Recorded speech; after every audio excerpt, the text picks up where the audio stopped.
Voilà.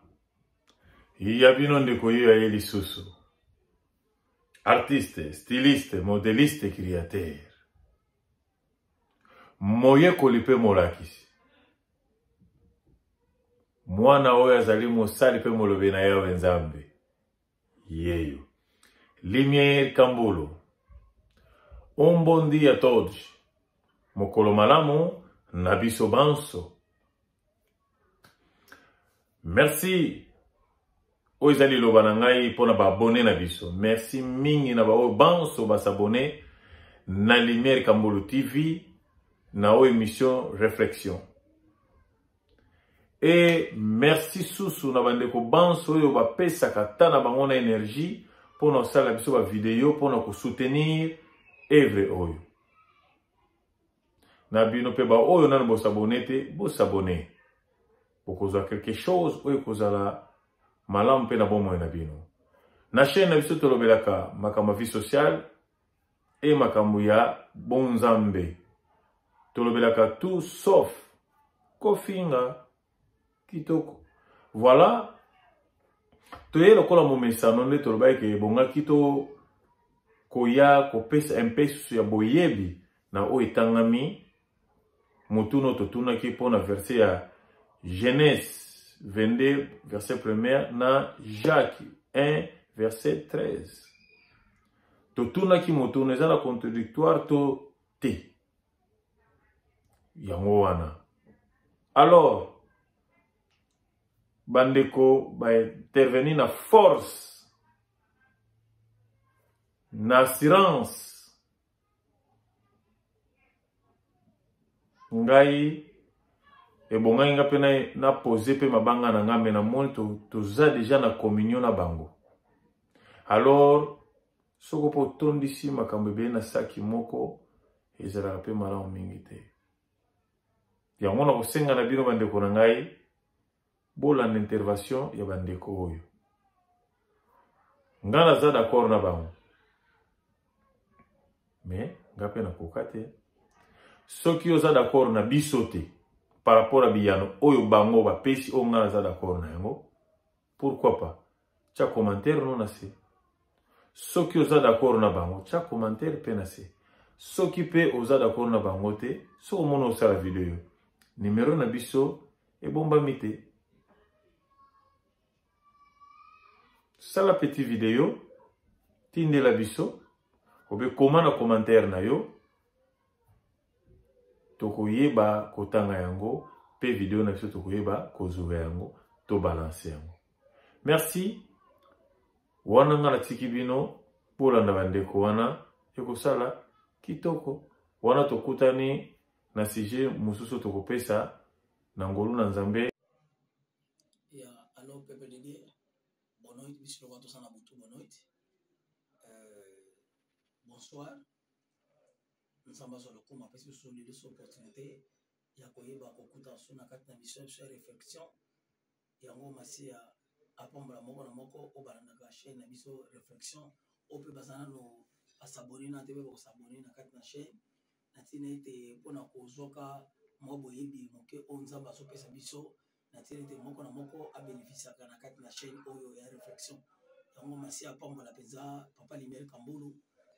Na mutuna ta moso oyo Saint-Esprit ezo ko diriger to ko lata yo otuna toujours ba mituna ya na yepo na ko pesa contribution ya mutuna oyo Lumière Kambolo totuna papa Lumière Kambolo totuna ya Genèse chapitre 22 na chaque chapitre 1er verset 13 moni ba différence ezali ba eza langue so tali na lingala na Genèse 22 ba komika komeka nzambe aye komeka Abraham. Mais en français, bah, le bien que Nzambe a tiré Abraham une épreuve. Na 22, a tiré Abraham une épreuve. Na Jacques Kuna, bah, le bien que Komeka na lingala. Mais en français, bah, zo bah, que non, te Nzambe a tantaka motote. La différence, c'est la bisoana. Et ça, y a langue, au moins anglais, portugais, sotalement, ils ont quand même différents. Lingala, ils ont appelé un peu pauvre. Traduction, et après, c'est le Cameroun, à Bokolo, bah, les Camerounais ont une différence dans les langues. Mais la langue français, anglais, portugais, au moins que la signification c'est différent. mais na makambo oh papa lumière ba deux versions papa lumière opesi biso ya jeunesse na Jacques tous na deux contextes différents awa na kati na jeunesse nzambe aye ko meka na lingala mais na français avec aye ko tia Abraham une épreuve alors épreuve c'est différent de tentation awa nzambe ayaki pote ayeba kotala ke non soki ngai na oya pasaki na posaki ayebaki mokili kobika na nzela sacrifice esengaki ke foza na sacrifice moko oyo akosala oyo ayebaki akotina so Jésus Christ aya lokola aza lokola mbeka na biso yango amonaki ayeba soki moto akosala na kati na kotosa yango amonaki alingaki atala Abraham beloko esalaki bakati azwa épreuve wana po Abraham na kati lokola asaki ntango na ye ande kobota ntango kobota Isaac akoma ntango nyonso mpe na Isaac donc comme ele mosusu kobosana mpe bamisala na nzambe mosusu ekolo ya Isaac na kati na ye aye yango nzambe abisaki ke aza na posa na ye te asala nini atumbila mbeka ngo ezalaki na Isaac yango aye kotie na kati na épreuve po ayebeke biso tokobika na nzela ya makila tokobika na nzela ya Yesu yango moleka soki eloko mosusu ntango Abraham lokola moleka Abraham afungolaki motema azwi mwana lopela moyoka na secret to bato okati na bango baza na badimension baza na kobanga nzambe yoka secret Abraham ni mwasi na alobi eloko te taka mono moko lelo bato mingi bakati na bango kotosa nzambe ekoma moke mpasi obe koya kofri epai na nzambe biloko nzambe apesi bango ekoma mpasi donc nzambe ataki motema Abraham ayebeke afunga motema ayebisi mwasi na ye te nu serviteur na yebisi te bakoma okende meme moye boko mwana na ye ayebisiki ete keno nazokende kofri lo epai na nzambe nzambe atiaki une épreuve nzambe azalaki na posa nzambe azala na posa makila ya mwana na ye te nzambe ameki ka une épreuve ayeba ya solo penaki soki Abraham po abengaki moninga na ye alingaki basoki pena Abraham asolo aza moninga na ye soki pena aza na kondima yango apesaki koko na kondima donc Abraham abini nzambe moto opesa yo mpe moto osengo osani osu donc Abraham ekati anotiaki na makambo tu anotiaka nzambe liboso donc yango na vino makambo tu fotiaka nzambe liboso yango asani andimaki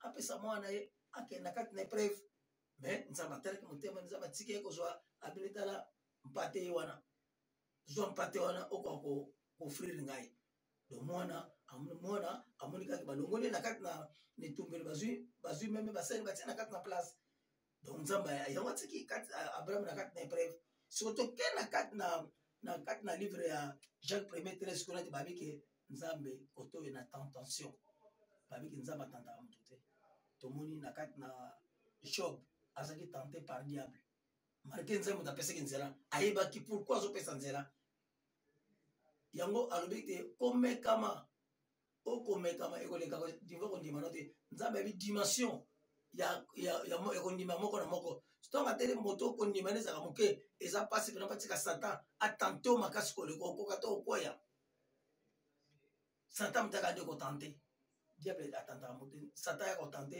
nzambe atantaka moto te ka satan ayaka kotante yango badiférence eza wana ya bacontexte eza différent mibale wana koto kotante koto eza épreuve omona kaka na kati na baépreuve Jacob na kati omona ete Jacob na kati na ye po na kati na ye amata po te nzambe atala penaki akoki abundaki na ange ezalaki nzambe po achange ekombo po azwa kombo ya Israele po nzambe apamboli alekaki na épreuve donc épreuve ezalaka mpa bana nzambe po nzambe so alinga peso impa so alinga pambola yo so alinga matisa yo so alinga tombola yo foleka na kati na baépreuve bato somona baleka na badifficulté makasi baleka na kati na bapasi so baza makasi te ale yango monaka épreuve so oza makasi soko comprendre te mpo bana nzambe fo comprendreka mpo ozala différence entre épreuve na tentation oyo so ya boye mosi mwasi akweyisa yo mobali mwasi akweyisa yo wana eza tentation eza épreuve te olingo oyiba eloko ya motu wana ekomi tentation eza épreuve te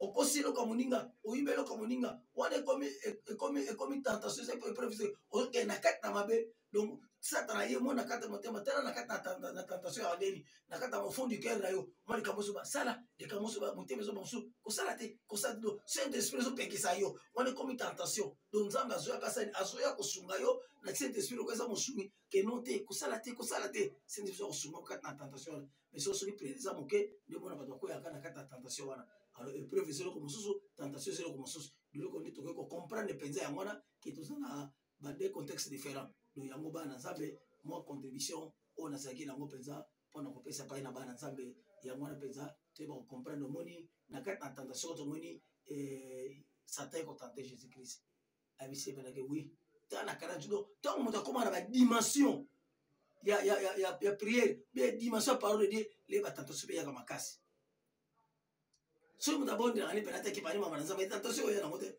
mais muta bonde la kami muta kuma na dimension prière makasi les batantation ya ba promesse ya les muta kota na ba divu akome na dimension nzamba au pousse la pepe na nzamba makasi ndebe satana ba tentation na ye j'ai sauti na kati na chaîne na ye kana ko kita na eboy sata yemba la moko sata ya kiteka bimaki physique mano aki na pensée ndebe sata ba kotanta biso na kata ba pensée aki na kati na pensée na ye abise menake non so so pena mwana nzambe na nzalo zalango bongo na mabango e koma mapa abise keke moto akobika il est écrit yango koyebaka le culture zabi abike il est écrit moto akobika kaka pona kwanga te moto akobika eloba na nzambe sata patika kita et toujours kana kata pensée na ye abise penake oui oza mwana nzambe solo oui na ndimi yebele oza mwana nzambe solo sata yebio oza mwana nzambe solo sata yebio sambela pene solo abise ke yesu kena yebi ko za mwana nzambe solo mena lobi na yo bona sengi yo uta likolo o matele kola ngomba okoya pour koza mwana nzambe nzamba kotinda ba ange ba yamba yo abise ke non ba mekaka nzambe te ole ko meka nzambe abengana ke kutu vata satan abengana ke pona ekina kata tentation ozo kompa donc wana tentation aye atike pekate abele soko sa pena mwana nzambe do nazana posa na peso yo mokili nyonso ezalango ya yo nofuka melanga kaka nde lelo bato mosusu mpe na kati na bango bazala tente mpona biloko ya mosuni mpona biloko ya mokili azondimake abebisa vini mpona biloko ya mokili andimi nazwa tentation wana poso kaka gloire poso kaka honneur na kati ya mokili oyo bamoni danse andimi na batentation ya diable andimi na makambo aleka nango ale abise bino so mwana nzambe so oza pena mwana nzambe ya solo na posa ke ofukamela ngai napesa biloko nyonso ya mokili oyo esebisi eke non mabolongo nyonso efukamela ngai nzambe na likolo donc nzambe azosenga na kati na biso bana nzambe na kati na bacontexte mibale obe de verse oyo na kati na biso ezosenga ete na kati na biso tocomprendre épreuve tocomprendre mpe tentation nde kozala malamu na kati na biso nde en tout cas merci mpona balandi nyonso oyo baza na abone te mpona chaîne na biso oyeba kosabone na ntina ete nzambe apesa biso toujours makasi apesaka biso mayele ntango nyonso bakoyeba korépondre na mituna oyo papa Lumière Kambolo ozotuna nzambe apambola yo papa Lumière kolemba mpe kotuna te ntango suku mituna ezalaka nzambe apesaka toujours inspiration saint esprit gidako toujours mpona koyebaka kopesaka mituna po te bakorépondre yango eyeba kosunga mpe libota bana na nzambe en tout cas merci nzambe apambola moto nyonso. Bonjour mes frères et sœurs, c'est encore moi votre sœur Isabelle. Je suis revenue vers vous pour parler un peu, pour répondre aux questions de notre papa Lumière Kambolo. Papa Lumière Kambolo, merci beaucoup pour cette question. Vraiment, c'est une bonne question. C'est quelque chose que nous les chrétiens, on doit comprendre, on doit vérifier, on doit savoir connaître même pour bien se défendre étant que chrétien. Napesi babone na biso mbote nzambalo la pambola bino ba ona no bosabone te pareil napesi bino mbote ebele et uti pa ngai sœur na bino Isabelle.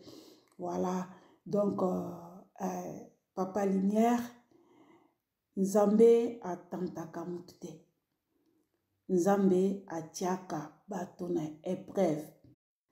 Bon, papa Lumière, totanga na Bible pour te se comprendre mieux. Mais nakosenga na ba ndeko na biso oyo bozotala ngai ba abonné na ba oyo nano ba s'abonner te. Tozalaka na habitude ya kokanga makaka na version moko te biblique. Tolingaka kozala nango ta mibale ta misato e kosala biso bien. Omoni poto yebaka ko comprendre nini totangi, tu vois, on peut lire mais to comprendre. Ce qu'on peut comprendre et ça la bien ko sangisa moi ba version différente. Nga nazala na ba Bible mibale ya français, nazala na mibale ya portugais. Donc ce qui eloko moko na kena français et salinga moi ko bunga mke na ke récupérer Bible nanga mususu na vérifier. Ce qu'on a peine à comprendre te na zongi suno ya portugais na ke ko vérifier. Parce que bon monde ezalaka bien. Ok, sans plus tarder, tu la Bible na biso na livre ya Genèse, chapitre 22, verset nango 1. Okoki ko continuer na yo jusqu'à atana 4, mais nga na bando kata ndam ndenge kaka bomesana na biso pona temps. Après ces choses, Dieu mit Abraham à l'épreuve et lui dit, Abraham, et il répond, me voici, Dieu dit. Awa, na verset oyo, Nzambe abengi Abraham. Bible yebisi biso po achaye na épreuve. Po atante yete, Nzambe atantaka mutu te. To yebi suite ya histoire ya Abraham basenga kia kende ko pesa mbeka mwana na ye moko oyo alingaka mingi tu. Histoire wana to yebi yango. Mais Bible yebisi ngai te ke Nzambe atantaka te, atiaka biso na épreuve. Totanga lisusu na Matthieu, chapitre nango 4, verset nango 2. Wana siko toko yoka tentation pa utaka. Après avoir jeûné 40 jours et 40 nuits, il avait faim. Le tenteur, Satan, approcha de lui. Il lui dit, si tu es fils de Dieu, ordonne à ces pierres qui devient un pain. Mutuna o eza miyano nango nyonso eza nango kaka na Bible. Bible eza riche, vraiment. Bible eza riche, ezali na nyonso sauf rien. Bible eza na nyonso, donc mutuna nyonso eko yela biso toza na réponse nango na Bible. Yango tozalaka na bitili bande ko nanga totanga la Bible. Ezalaka bien mingi. Mais nde na lobi ke nazalaka na bitili ya ko tanga ba version différente. Soki na moni na version mususu naza vraiment convaincu. Naebaka kozwa version mususu. Mais version oyo na kozwa sikoyo d'écriture eza tellement mike na ko retracer un peu le visage, mais c'est pour bien voir et lire mieux. Voilà. Tokotanga. Ne refusez pas de vous unir les uns et les autres. Mais il y a une exception. Si vous voulez bien prier, mettez-vous d'accord toutes les deux pour agir ainsi pendant peu de temps. Ensuite, retournez ensemble, sinon vous risquez de ne plus être maître de votre corps et le Satan peut en profiter pour vous tenter. Natangi yango bandeko na ezali na 1 Corinthiens 7 chapitre nango 5. Ndeko eza kaka na mutu moko atantaka biso ezalaka Satan. Nzambe atantaka biso te. Ba verset biblique eza tellement belé. Nzambe atiaka biso na épreuve atantaka biso te. To pesa un peu d'exemple. Biso toza ba parents. Ngana na bana bazana mike, OK? Nazana moko mokonsala binanga bi maman. Pour nous landa, tu peux pas me laisser partir tout seul et rentrer seul à la maison. L'heure de l'école. Non, c'est pas le moment, attends encore un peu. Ah mais je suis déjà capable, je suis un grand garçon. Bon, Abinangabi, je vois que tu n'as pas de confiance. Non, j'ai confiance. Ngabi va faire ceci. Tu vas commencer à partir seul et rentrer seul. Mais on fera ça pendant 2 jours. Là, je vais voir si tu es vraiment capable. Na tanta ki mwana na ngai te, na tieye na épreuve.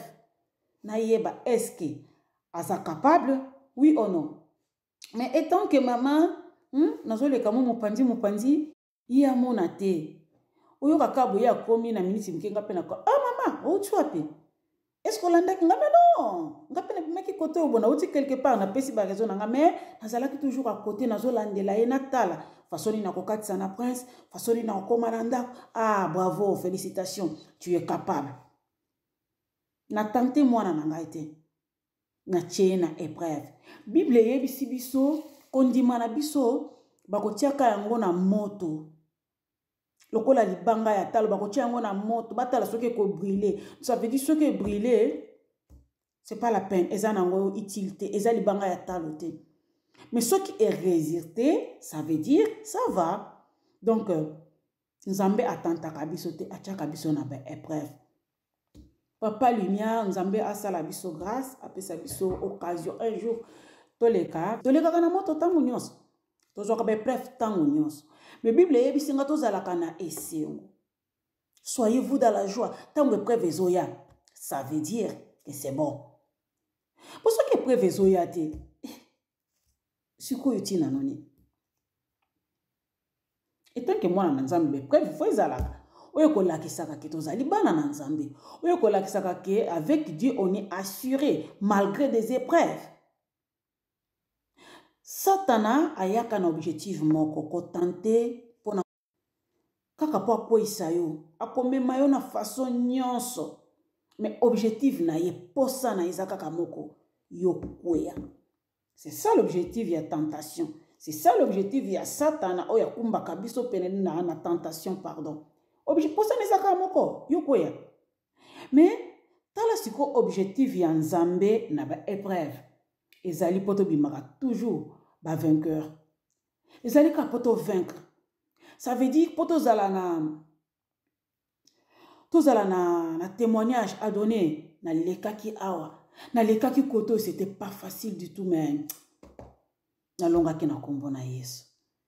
Voilà objectif ya nzambe. To leka na ba épreuve mais poto vaincre.